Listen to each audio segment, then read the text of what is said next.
இப்போ வந்திருக்காங்க. இப்போ ஒரு புதிய கட்சி தொடங்கி வந்து அவங்க ஒவ்வொன்றும் போயிட்டு இருக்காங்க. தேர்தல் காலங்களுக்கு நெருங்கி வர இருக்கிறது. கண்டிப்பாக இன்னும் காலம் பதில் சொல்லும்.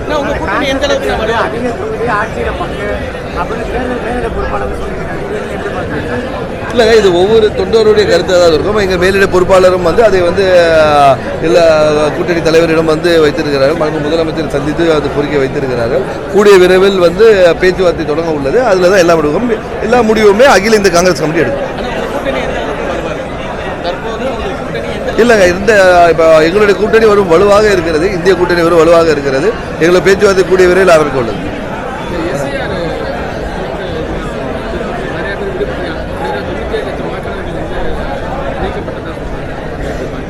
அதாவது எஸ்ஐஆர் வந்து தவிர்க்கப்பட வேண்டும் என்று பலமுறை பாராளுமன்றத்திலும் சரி எங்கள் எதிர்க்கட்சி தலைவர் ராகுல் காந்தி அவர்களும் வந்து இது மிகப்பெரிய தவறு என்று சொல்லிக் கொடுத்தார். அதுவும் தேர்தல் நெருங்கி வர நேரத்தில் இந்த எஸ்ஐஆரை கொண்டு வருவது ஏன் என்ற ஒரு இருந்தது. கிட்டத்தட்ட 97 லட்சம் வாக்குகள் வந்து நீக்கப்பட்டிருக்கிறது.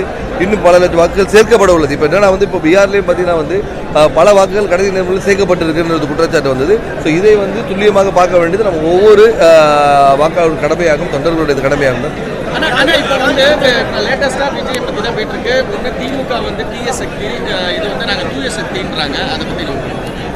யார் தீயசக்தி தூயசக்தின்றது வருகின்ற 26 தேர்தலில் தெரியும். ஏன்னா புதிதாக வந்த கட்சி வந்து ஆளும் கட்சியை எதிர்த்து தான் அவங்க வந்து அரசியல் பண்ணியாக வேண்டிய சூழ்நிலை. அதனால் வந்து அப்படி தான் இருக்கும். ஸோ இந்த ஆட்சி வந்து மாண்புமிகு முதலமைச்சர் இருந்த ஆட்சி வந்து நல்ல திட்டங்களை கொண்டு வந்திருக்கிறார்கள். மக்களுக்கு பல பயன்பாட்டில் நல்ல திட்டங்களை கொண்டு வந்திருக்கிறார்கள். எங்கள் கூட்டணி வெல்லும்.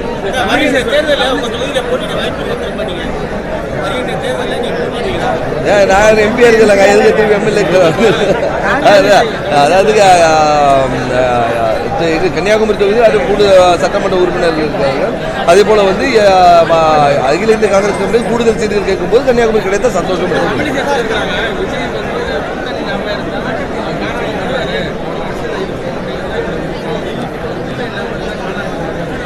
கூட்டணி இல்லாம போல காணாம வரலாம். அதாவது இந்த கூட்டணியோடைய நாம வந்து உங்களுக்கு இன்னும் 2 மாதங்கள் இருக்கிறது. தேர்தல் நெருங்க பல இது இருக்கும். எங்களுடைய கூட்டணி வலுவாக இருக்கிறது. மற்றவர்களை பற்றி கருத்து சொல்ல விரும்புகிறேன். இல்லை, அதை பற்றி கருத்து இல்லை.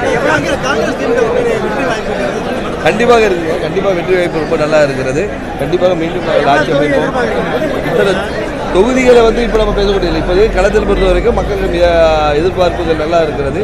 இப்போ இன்னும் தேர்தல் நெருங்க கலைஞர்கள்